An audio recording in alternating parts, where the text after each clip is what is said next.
You know, so I usually do my homework. I find somebody who knows somebody or something. If you give me some information, like who is it? Like who is he? And you know, Frenchie, they got me the tape. They got me the tape of his mother's house, where his mom's work at. You know what I'm saying? The other cribs, the studios, and stuff like that. That's the Cali tape. Right. Okay. I had all of it. So this is the daughter of the ruler of Dubai, and apparently she uses controversial rule on social media. 50 Cent continued to put pressure on French Montana Kid. Every time French's name appears on the blogs, the man is a troll in his back pocket, ready to strike. It's not just jokes this time either. The most recent hue from 50 sparked a much longer discussion. Furthermore, French Montana is doing more than only avoiding the business disaster. He's encountering something potentially more severe: Dubai's royal cage plated in gold. You know, the headlines seem like a flex at first glance.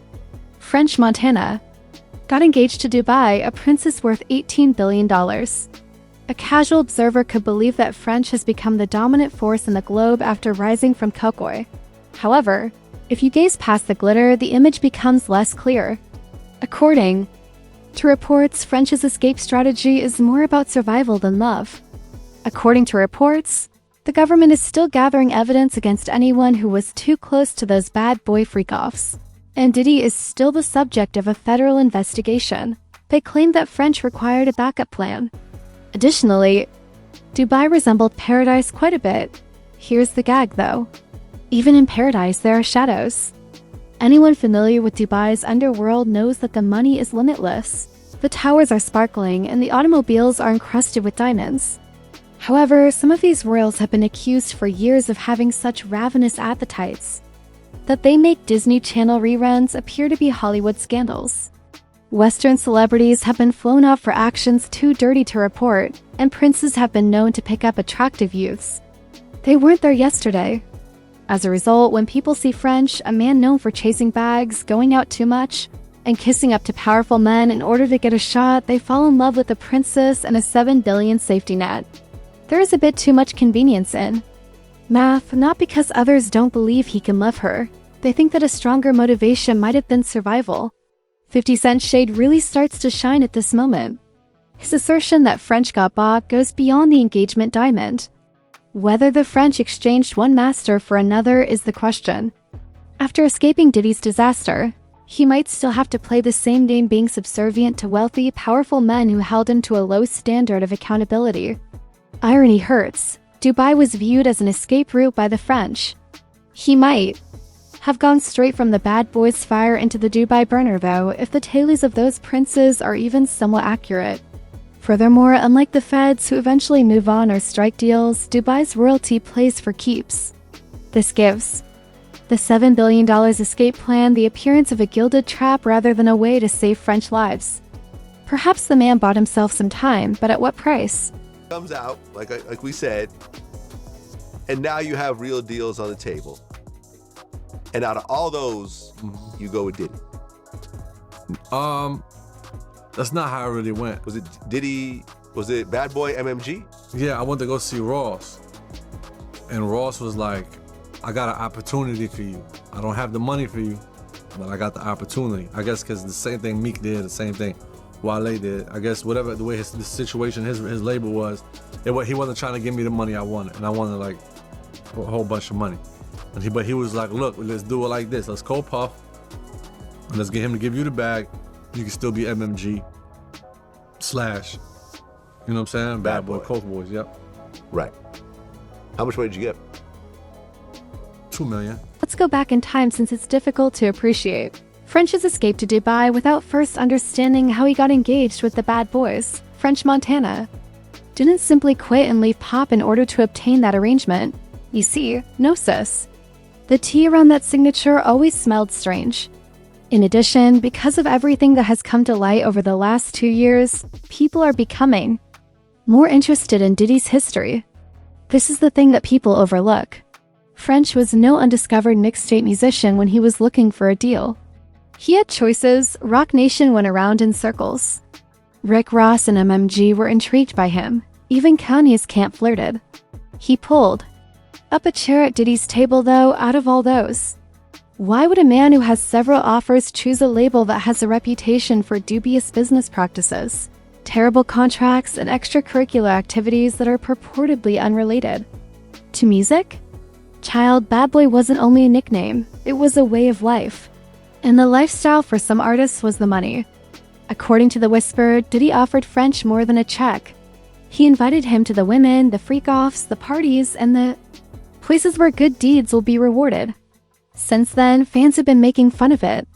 French first acknowledged that it's possible he didn't take as much money up front as Jay or Ross. Nevertheless, he went with Puff, second whenever French was seen half dead and staggering out of one of those notorious estates. The internet clocked it. Pictures and videos of French looking, let's say, warm people were unearthed by people between 2016 and 2019, and the dates always coincided with the weekends when Puff was honoring him. Following Diddy's 2024 jail sentence, the story only became more shady as producers and former associates began disclosing what the company actually needed in order to get partnerships. Diddy allegedly blackballed a producer for refusing to participate in a freak-off. Thus, of course, the streets naturally reacted to French's rapid ascent by saying, "Oh, so you remained and took a deal? We know what that entails." Does French's name appear on the receipt then? The number. However, the tea is boiling in these circumstances. The day after they reportedly spent the entire night together, Diddy gave him a Sir French vanilla flavor as a gift. In that widely shared birthday video, Diddy is clad in a robe and isn't wearing a shirt. Both of them appear exhausted. French claims that Puff was the only person who was prepared to offer him the enormous bag, which he requested. The industry thought it was just another label signing.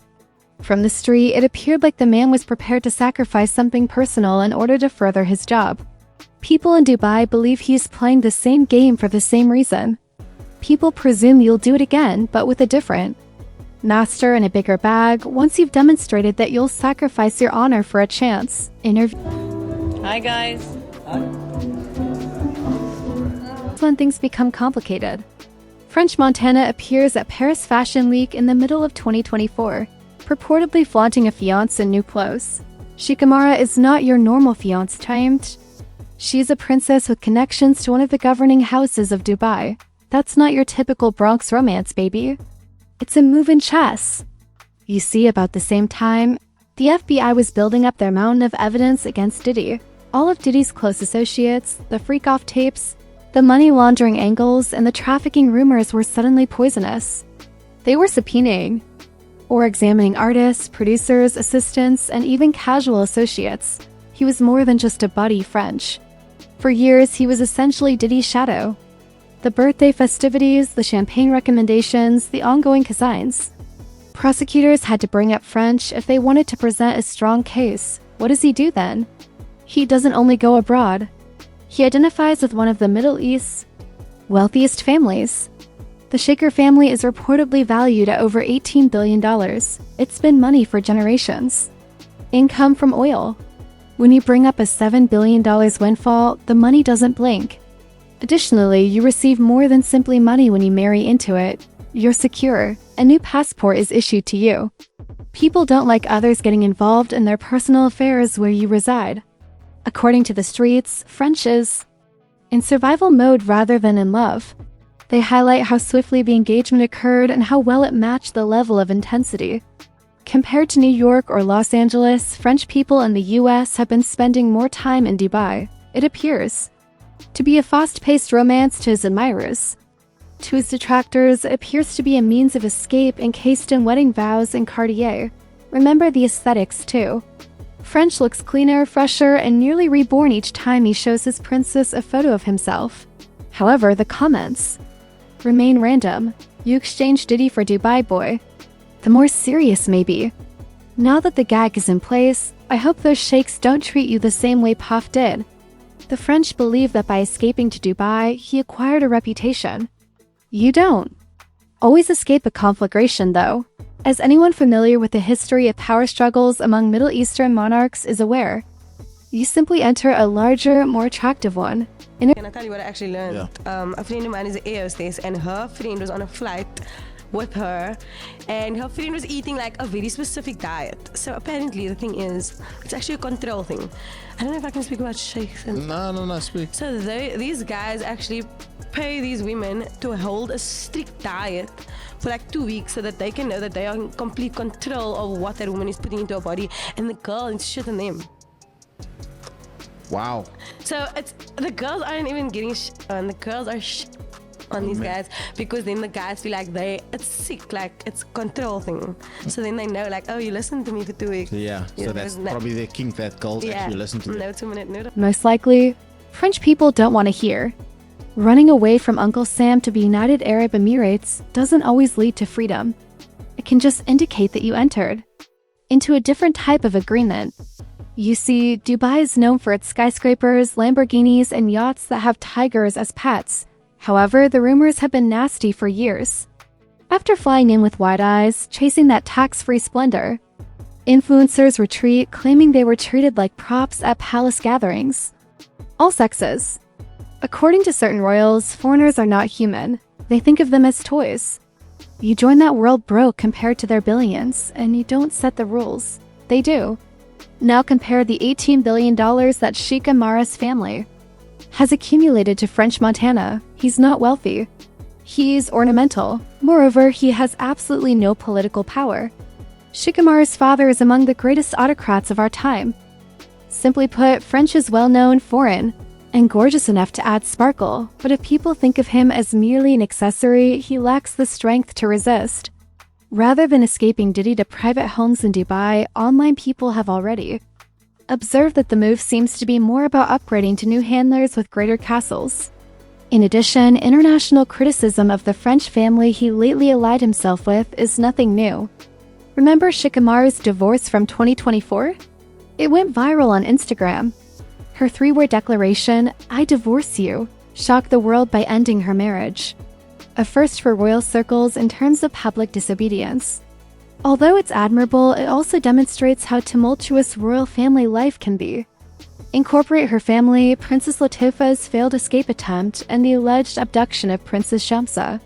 They were all allegedly backed by their own father, the absolute ruler of Dubai, the autocrat, and the new French father-in-law. The fairy tale shine is suddenly broken when that heavy might moves against you. There is no assurance of freedom. Consequently, the internet is calling this his. It makes perfect sense to have a $7 billion escape plan.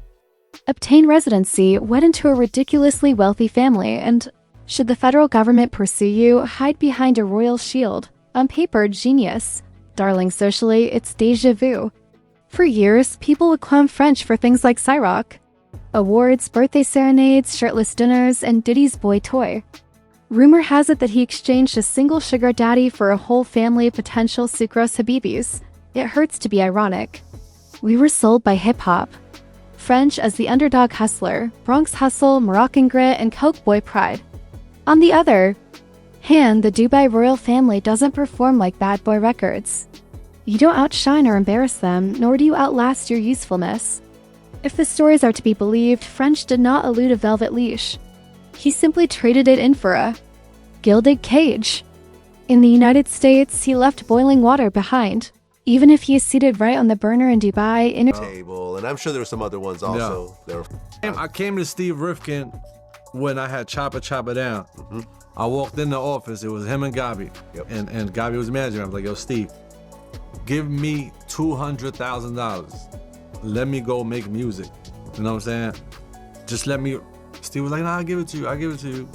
Never got it. Never got it. I dropped Which is funny because Gabi's the president of SRC. Steve is like the CEO. But yeah, so I don't know what type of but Steve makes the final call. Yeah. So I asked for $200,000. You know what I'm saying? And it's like. Now for the humor. 50 Cent might be dragging him, and French Montana might be smiling, thinking that this was always the plan.